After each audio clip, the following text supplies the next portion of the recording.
안녕하십니까. 알아두면 쓸모있는 드론 이야기, 오늘 이제 8강입니다. 저는 아이스 금호공대 권익희입니다. 오늘은 지난 시간에 말씀드렸듯이 이제 요즘 핫한 이슈로 되고 있는 이제 UAM에 대해서 잠깐 살펴볼까 합니다. 제가 지난주 금요일 날 서울에 있는 고척 스카이돔에서 개최된 2022 드론 UAM 박람회 다녀왔습니다. 제가 드론과 관련된 전시회나 뭐 컨퍼런스 뭐 이런 것들을 많이 가는데, 이제 드론스 코리아를 포함해서 많이 다니는데, 매번 다니면서 느낀 것들 중에 하나가 UAM에 대한 것들이 점점 구체화 돼가고 있구나. 점점 실현 가능성이 점점 많아지고 있구나라는 생각을 합니다. 금요일 갔을 때도 뭐 드론과 관련된 그런 전시물들도 많았지만, UAM과 관련된 기체라든가 관련된 영상이라든가 대기업, 중소기업을 포함한 드론 관련, UAM 관련 기업들의 향후 추진 방향이나 이런 것들에 대해서 잘 알 수 있는 기회가 되는데, 소감을 짧게 말씀드리자면, UAM을 타고서 앞으로 다닐 날이 그렇게 멀진 않았겠구나. 물론 이제 보완해야 되고, 해야 되는 사항들이 많긴 하지만, 그런 것들이 정부에서 착실하게 준비를 하고 있기 때문에, 로드맵을 가지고 준비를 하고 있기 때문에, UAM이 우리 일상생활에 친숙하게 다가올 날이 멀지 않았구나, 라는 것을 느꼈습니다. 자, 오늘 UAM을 먼저 소개해 드리고, 그 다음에 UAM과 관련된 UTM이라고 하는 것에 대해서 간단하게 소개를 시켜드리겠습니다. 지금 이제 수도권을 비롯한 서울, 경기, 그 다음에 대도시, 뭐 광역시 마찬가지겠습니다만, 대도시가 점점 증가하고 이제 인구가 증가하다 보니까 출퇴근 시간을 포함한 뭐 기타 다른 시간도 마찬가지지만 교통체증이 엄청 심해졌죠. 복잡하고 시간도 많이 걸리고, 서울 시내에서는 차를 갖고 움직이기가 곤란할 정도가 되고, 공항을 한번 가려고 해도 시간도 많이 걸리고, 이로 인한 교통체증, 그에 따른 사회적 비용이 점점 증가하고 있죠. 그래서 그림에서 보는 것처럼 앞으로는 드론을 등에다 매달고 가지 않을까, 뭐 좀 우스꽝스럽긴 합니다만, 이런 것들도 앞으로는 상상이 될 것 같습니다. UAM은 영어로는 이제 UAM, 어반 에어 모빌리티, 도심 항공교통이라고 합니다. 개념은 이제 보시는 것처럼 도심에서 활용이 가능한 전기동력, 친환경, 전기동력 수직 이착륙기 등을 이용해서 승객이나 화물 운송 등을 목적으로 다른 교통수단과 연계되어 운영되는 새로운 항공교통 체계라고 말씀드릴 수 있습니다.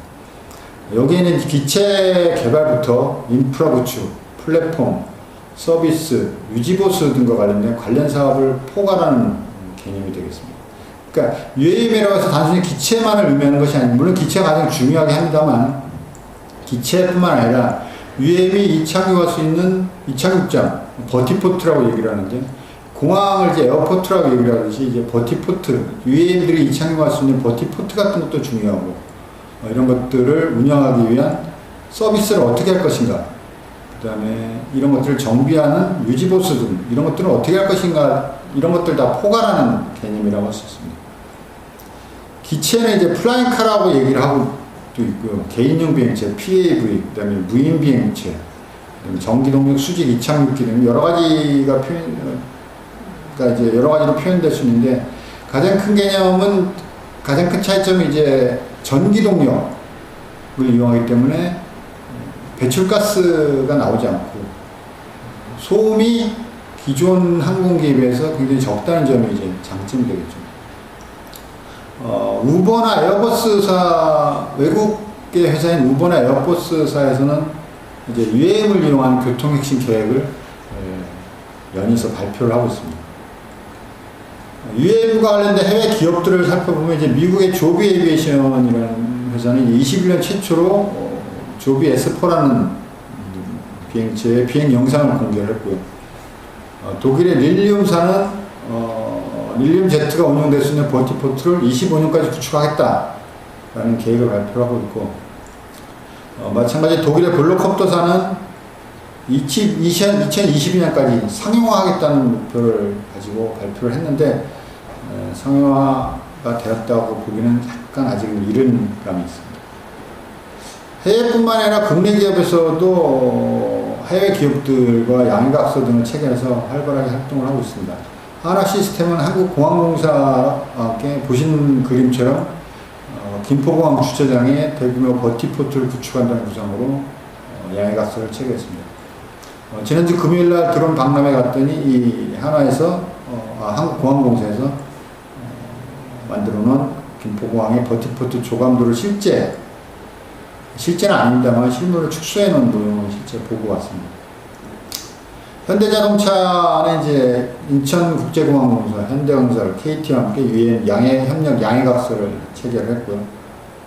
마찬가지 외국항공사, 외국사와 파트너십을 체결해서 UAM 사업에 굉장히 많은 투자를 하고 있는 상황이 됩니다. UAM과 비슷한 용어로 몇 가지가 더 있는데 RAM이라는 용어가 있습니다. 이거는 Regional Air Mobility라고 합니다. 지역 항공교통이라고 하는데 UAM이 좀 더 발전된 형태로 지역간, UAM이 도심 내를 주로 운항하는 것이라면 RAM은 이제 도심과 도심 간, 내지는 광역 도심 간을 운항하는 항공교통 수단이 되겠고, 이것이 좀 더 발전하면 AAM, Advanced Air Mobility라고 해서 차세대 항공교통이라는 용어로 사용되고 있습니다. 이 완전한 자율비행을 기반으로 해서 국가 간을 운영하면서 현재 유인항공을 이용한 승객이나 화물 운송을 대체하거나 이제 병행하는 그런 개념이 이제 AAM이 되겠습니다. 우리나라에서는 국토교통부를 중심으로 한국형 도심 항공교통, 소위 말하는 KUAM과 관련된 로드맵을 발표를 했습니다. 그래서 보시는 것처럼 2022년부터 2024년까지 비행 실증을 마치고 2025년에 상용화 서비스를 시작하겠다라고 발표를 했습니다. 그리고 30년에 본격적인 상용화를 하겠다라는 계획을 갖고 있는데, 30년에는 대략 한 10개 정도의 노선, 그리고 35년에는 약 100개의 노선을 운영을 하겠다라는 계획을 발표를 했습니다. 2030년도에는 약 4, 5인승의 UAM 서비스를 본격적으로 상용화하기 위해서 초기, 성장기, 성숙기 등 단계별로 목표를 설정했습니다. 초기 단계는 시속 150km 정도, 그다음에 유인, 사람이 타서 직접 조종하는 게 되겠고, 버티포트는 4개 정도 운영을 할 계획이고, 2030년에 이제 2단계 성숙기가 되면 속도는 약 240km, 그다음에 자동화된, 그리고 유인 교통 관리를 하겠다. 이때 이제 조종을 사람이 타는 게 아니라 원격으로 조종을 하는 것이 되겠고, 버티포트도 24개 이상 운영을 하겠다라고 합니다. 30년 이후에는 이제 사업자들이 본격적으로 흑자로 전환되는 시기를 30년으로 예측을 하고 있습니다. 3단계인 2035년 이후가 되면 성숙기에 접어들어서 거리는 약 300km 정도를 비행할 수 있고, 비행은 완전 자율비행이 가능하도록 계획을 수립해서 추진하고 있습니다. 이 KUAM의 그런 완전한 달성을 위해서 UAM 팀 코리아라는 것이 구성돼서 운영되고 있습니다. 총괄부처는 이제 국토부가 되겠고, 업계, 산업계, 학계, 중앙부처, 지방자치단체, 공공기관, 여러 기관들이 참여를 하고 있고, 보시는 표에서 이제 까만색 밑줄이 가 있는 것들이 이제 최근에 새로 UAM 팀 코리아에 참여를 하는 기관들입니다. 경상북도는 초기 UAM 팀 코리아는 참여하지 않고 있다가, 이번에 경북, 충북, 울산 등과 함께 지자체 위원으로 참여를 했습니다. 보시는 그림은 이제 UAM 기체 예상입니다. 국내에서 제작 혹은 개발하고 있는 UAM 기체 예상입니다. 제 왼쪽 위에 있는 것이 현대에서 개발하고 있는 UAM 기체, 오른쪽이 유니스트, 울산 과학기대에서 개발하고 있는 UAM 기체가 되겠고, 오른쪽 아래 왼쪽은 한화에서 개발하고 있는 것들이고, 오른쪽 우측에 있는 것은 순비라는 드론 중견기업에서 이제 개발 중인 기체입니다. 순비는 제가 실제 기체를 보고 왔습니다. 올해 드론쇼 코리아, 부산에서 있었던 드론쇼 코리아에서 약 2분의 1 정도로 축소된 순비 기체를 보고 왔는데, 가슴 사람이 탈 수 있을 정도가 될 것 같더라고요. 정부에서 계획하고 있는 UAM 초기 운영 25년에 이제 초기 운영에는 2개 노선을 준비를 하고 있는 것 같습니다. 첫 번째 노선은 오른쪽 위에 그림에서 보신 것처럼 이제 청량리에서 김포공항까지, 두 번째는 이제 잠실에서 인천공항까지인데, 이게 좀 약간 문제가 생겼죠. 신정부가 들어서면서 대통령실이 이제 용산을 이전한 바람에 여기가 비행 금지 구역이 설정되면서 이 잠실에서 인천공항 노선이 약간 조정될 걸로 예상이 되고 있습니다만, 이게 실제로 운영될지 어떨지는 모르겠습니다만, 현재까지 국토부에서 국방부와 협의를 해서 만들어낸 노선안은 이 2가지 노선이 되겠습니다.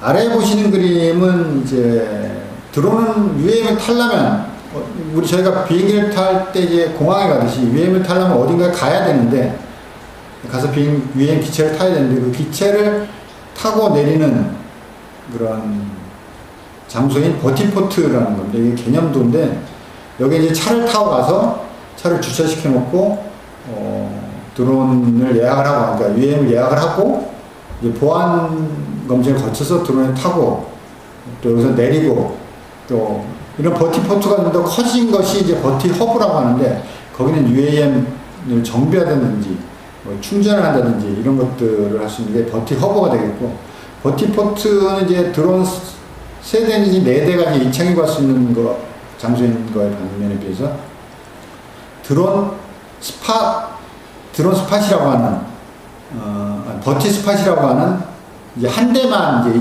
강가나 이런 데서 한 대만 간단하게 이착을 갈 수 있는 버티 스팟이라는 것도 이제 있습니다. 이제 이런 UAM들이 이제 초기는 모르겠지만 이제 성숙기 이런 것들을 지나게 되면 UAM들이 많이 운영이 됩니다. 굉장히 많은 드론들이 UAM들이 운영이 될 텐데, 이런 것들을 관리하려면 유인항공기들이 날아다니는 공간을 관리하는 ATM, 에어 트래픽 매니지먼트, 항공교통 관리를 하듯이 UAM도 관리를 해야 됩니다. 그런 개념을 UTM이라고 얘기합니다. UAV 트래픽 매니지먼트. 여기 앞에 K를 붙여서 KUTM이라는 것을 현재 사업을 진행 중에 있습니다. 그러니까 무인비행장치, UAM을 포함, 드론도 마찬가지겠습니다만, 무인비행장치가 이제 안전하고 효율적으로 운영될 수 있도록 지원, 관리하는 적어도 무인비행장치 교통관리 시스템을 KUTM이라고 합니다. 이거는 이제 항공안전기술원에서 주관해서 올해까지 이제 사업을 완료할 예정입니다. 여기는 이제 UTM에 접속을 해서 어떤 정보들을 받고, 어떤 정보들을 교환하고, 어떤 정보들이 유통되고, 드론 관리는 어떻게 해야 되고, 탐지, 회피 이런 것들은 어떻게 하는지, 통신 인프라는 어떻게 구축해야 될 건지, 이런 것들에 대해서 이제 실증 테스트를 하고 있는 과정입니다. 이 KUTM의 개발 목표는 고도 150m, 중량 150kg 이하인 무인비행장치의 안전하고 효율적인 운항을 위한 교통체계를 개발하고 실증하는 겁니다. 이 KUTM은 보시는 것처럼 150m 미만, 고도 150kg 이하인 기체를 대상으로 그런 관리를 하기 위한 시스템이긴 하지만, 이것이 좀 더 보다 발전된 형태로 나가면 하늘을 떠다니는 우리가 앞서서 말씀드린 UAM들을 위한 교통관리 체계도 이 KUTM을 바탕으로 좀 더 고도화되고 좀 더 업그레이드돼서 운영될 걸로 예상합니다. 이건 올해 22년 말까지 이제 항공안전기술을 주관하는 총 10개 기관이 참여를 해서 이제 개발 또는 실증 중에 있습니다. 오늘은 이제 요즘 핫한 이슈인 UAM에 대해서 간단하게 살펴봤는데, 많은 말씀들을 드리고 싶습니다만 시간 관계상 또 제한이 있기 때문에 오늘은 간단하게 여기서 마치도록 하겠습니다. 다음 시간에 뵙겠습니다. 감사합니다.